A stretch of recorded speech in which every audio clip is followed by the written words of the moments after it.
अस्सलाम वालेकुम नाज़रीन, अवां ॾिसो पिया फोकस ऐं मां आहियां ज़ुहैब ज़रदारी। नाज़रीन, पीपल्स पार्टी ऐं मुस्लिम लीग नून में इतफ़ाक़ थी वियो आहे ऐं उन खां पोइ इहो फ़ैसिलो थी वियो आहे त आसिफ़ अली ज़रदारी हिकु भेरो ॿीहर मुल्क जो सदर थींदो ऐं शहबाज़ शरीफ़ हिकु भेरो ॿीहर मुल्क जो वज़ीर आज़म थींदो। काफ़ी ॾींहंनि खां ॿिन्ही पार्टियुनि जे कमेटियुनि जे विच में मुलाक़ातूं थींदियूं रहियूं ऐं इहो रिपोर्ट थींदो रहियो त को डेडलॉक हुयो या छा, जेको बहरहाल मामिलो हाणे इन नतीजे ते पहुतो आहे त आसिफ़ अली ज़रदारी साहिबु सदर थींदो ऐं शहबाज़ शरीफ़ वज़ीर आज़म थींदो। उन सां गॾोगॾु गवर्नर जेको पंजाब जो गवर्नर आहे उहो पीपल्स पार्टी जो हूंदो, सिंध जो गवर्नर नून लीग जो हूंदो ऐं बलूचिस्तान में पीपल्स पार्टी हुकूमत ठाहींदी ऐं पंजाब में नून लीग जी हुकूमत हूंदी, पीपल्स पार्टी उनखे सपोर्ट कंदी। पर हिन वक़्त ताईं इहा ॻाल्हि वाज़िह आहे त पीपल्स पार्टी वफ़ाक़ी काबीना जो हिसो अञा न पई थिए। त इन ई मौजूदा सूरत हाल ते ॻाल्हि ॿोल कंदासीं ऐं इहो जेको हिकिड़ी कयास आराई पई थिए त हीअ हुकूमत छा पंहिंजी मुदो पूरो करे सघंदी या अहिड़ी हुकूमत जेका आहे इहा मज़बूत हूंदी, कमज़ोर हूंदी या इहो साॻियो PDM 2 हुकूमत हूंदी। त इन ते असां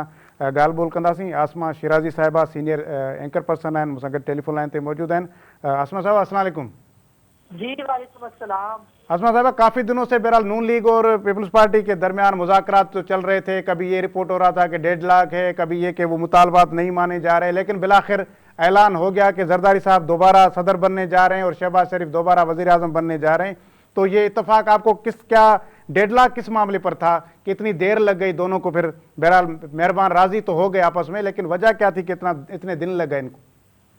जी, मेरा ख्याल है कि सबसे बड़ा जो मसला था वो तो पाकिस्तान मुस्लिम लीग नवाज और पाकिस्तान पीपल्स पार्टी के बीच ही था कि पीपल्स पार्टी ये चाहती थी कि काबीना में वो ना बैठे और ये ही वो बोन ऑफ कंटेंशन की वजह तनाज़ा था जिसकी बुनियाद के ऊपर ये सब मामला जो थे वो चल रहे थे।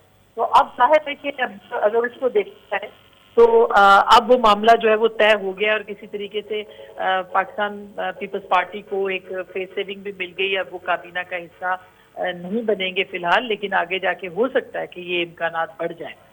अच्छा, वैसे आपको क्या लगता है आसमान साहब कि जो बिलावल भुट्टो जरदारी साहब या पार्टी के जो दिगर कायदीन है वो ये कह रहे थे कि जो पिछली 16 माह की जो गवर्नमेंट थी उसमें हमें बहुत सारी शिकायत थी PDM से, उनकी गवर्नमेंट से, वज़ीर आज़म से, तो इसलिए हम नहीं चाहते कि हम काबीना का हिस्सा बने। क्या यही सिर्फ वजह है या कुछ और वजह नज़र आ रही है कि जिसकी वजह से पीपल्स पार्टी बाकी तो तमाम चीज़ों का हिस्सा बनने जा रही है लेकिन वो काबीना में शामिल नहीं होने जा रही? जी, मेरे ख्याल है वो जो 16 महीने की कारकर्दगी थी वो एक बहुत बड़ा बोझ बन गया था पाकिस्तान पीपल्स पार्टी पे भी और पाकिस्तान मुस्लिम लीग नवाज पे भी बना, लेकिन वो एक दूसरे के मुद्दे इल्जाम ठहराते रहे और पाकिस्तान पीपल्स पार्टी को बहुत सारी चीजों के ऊपर इख्तलाफ भी था PMLN के साथ।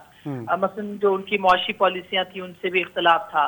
इस बुनियाद के ऊपर भी उनके इख्तलाफात बढ़ गए थे जिसका इजहार जरदारी साहब भी और जो थे बिलावल साहब वो करते रहे और कुछ एतराजात जो थे वो PMLN को भी थे। लेकिन जो सेटअप बन रहा था उसमें जैसे हमें जब इंटरव्यू दिया जरदारी साहब ने तो उन्होंने कहा कि एक दूसरे के अलावा एक दूसरे के बगैर जो है वो हुकूमत बनाना नामुमकिन होगा और वो बात सच भी साबित हुई। तो बहरहाल एक फेस सेविंग बहरहाल हुई और प्रिवेल किया जो बिलावल साहब का एक शिकवा था या उनका मुतालबा था कि किसी भी तौर जो है वो काबीना का हिस्सा फिलहाल ना बना जाए।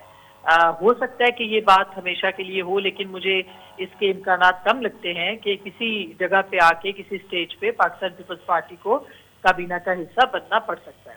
अच्छा, पिछली बार आसमा साहबा ये था कि काफ़ी और जमातों को मिलाकर फिर 1-2 वोट के ऊपर जाकर हुकूमत बनाई थी, लेकिन इस बार ऐसे लग रहा है कि ऐसा नहीं है। पीपल्स पार्टी और नून लीग 2 ही जमातें मिल रही हैं तो भी वो अक्सरियत हासिल कर पा रही हैं, फिर MQM बाकी जमातें। तो उन 16 महीनों को कंपेयर करें अब तो कितनी मजबूत होगी ये हुकूमत या फिर वही रिपीट टेलीकास्ट है और PDM 2 आ रही है दोबारा? नहीं, मेरा ख्याल है कि अब मजबूत होगी इसलिए कि बहुत सारे पार्टियां इसमें नहीं हैं। इसमें यानी हुकूमत साजी के लिए डिपेंडेंसी कम है, इन्हिसार कम है और सिर्फ 2 जमातें ही एक दूसरे के ऊपर इन्हिसार करेंगी। ना इसमें मौलाना फजल रहमान साहब होंगे, ना इसके अंदर जो है वो MKM के ऊपर भी उस तरह से डिपेंडेंसी नहीं है, यानी उनके बगैर भी हुकूमत बन रही है। और दीगर जमातों ब्लैकमेलिंग के इम्कानात ज्यादा से ज्यादा पीपल्स पार्टी को नून से होंगे और नून के पीपल्स पार्टी के साथ होंगे। अदरवाइज ये दोनों जमातें एक दूसरे के ऊपर ही डिपेंडेंट होंगी और को एग्जिस्टेंस के साथ चलेंगी। और जब ज़ाहिर है PMLN की गवर्नमेंट होगी और हुकूमत जो है वो पीपल्स पार्टी नहीं गिरने देगी तो वो तनकीद भी कर सकेंगी और एक वॉच डॉग का जो काम है पार्लियामेंट के अंदर वो पीपल्स पार्टी कर सकेगी। बहुत बहुत शुक्रिया जी। जी, बहुत शुक्रिया मैडम, आपने हमें वक्त दिया। जी नाज़रीन, आसमा शिराज़ी साहिबा सां ॻाल्हि ॿोल करे रही ऐं बिल्कुलु हे जेको हुकूमत हूंदी ज़ाहिर आहे उहा PDM जे हुन खां ज़रूरु इन हवाले सां मुख़्तलिफ़ हूंदी त छाकाणि त उन भेरे त ईअं हुयो त काफ़ी पार्टियूं जंहिंजूं 1 सीटूं हुयूं 2 सीटूं हुयूं उन्हनि सभिनी खे मिलाए करे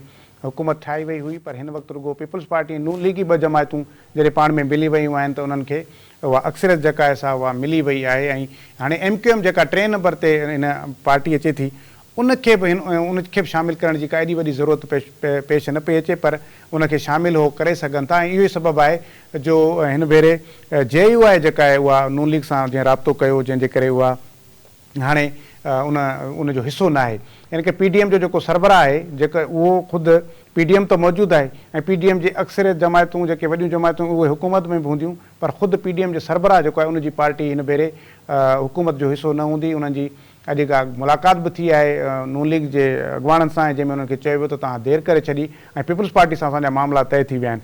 मतिलबु त बलोचिस्तान जे अंदरि जेका आहे उहा हुकूमत पीपल्स पार्टी नवाज़ लीग जी गॾु ठहंदी, उते बि JUI जेका आहे उहा अपोज़िशन जो हिसो रहंदी ऐं ईअं ई अहिड़ी रीति जेके उन जूं कुझु सीटूं जेके आहिनि उन में वफ़ाक़ में त बि उहा उन में उनजो हुकूमत जो हिसो न हूंदी। त अनऑफिशियली पाण अॼु चऊं त पाण खे PDM जेका आहे सा उहा विराइजंदे नज़र पई अचे। शायदि पाण ईंदड़ ॾींहंनि में या त पोइ इहा JUI PDM जो हिसो न हूंदी या वरी PDM ई न हूंदी ऐं पाण हिन हुकूमत खे PDM हुकूमत चवण जे बजाए का इत्तेहादी हुकूमत सॾियूं। ऐं उन सां गॾोगॾु जेका ॿी अहम ॻाल्हि इहा आहे त छा आसिफ़ ज़रदारी साहिबु सदर थियण खां पोइ उहो बाख़्तियार सदर हूंदो, छाकाणि त आइनी तौर ते हाणे सदर वटि केॾा वॾा अख़्तियार कोन्हनि, पर छाकाणि त आसिफ़ ज़रदारी हिकु उन वॾे इत्तेहादी पार्टी खे लीड करे रहियो आहे जंहिं पार्टी जे मदद सां हीअ हुकूमत ठहंदी, त उन में ज़ाहिर आहे ज़रदारी साहिब जी जेका असां राय ऐं उनजे असर खे पाण उनखां इनकार नथा करे सघूं। ज़रदारी साहिबु ऐवान सदर में वेंदो, भली खणी आइनी तौर ते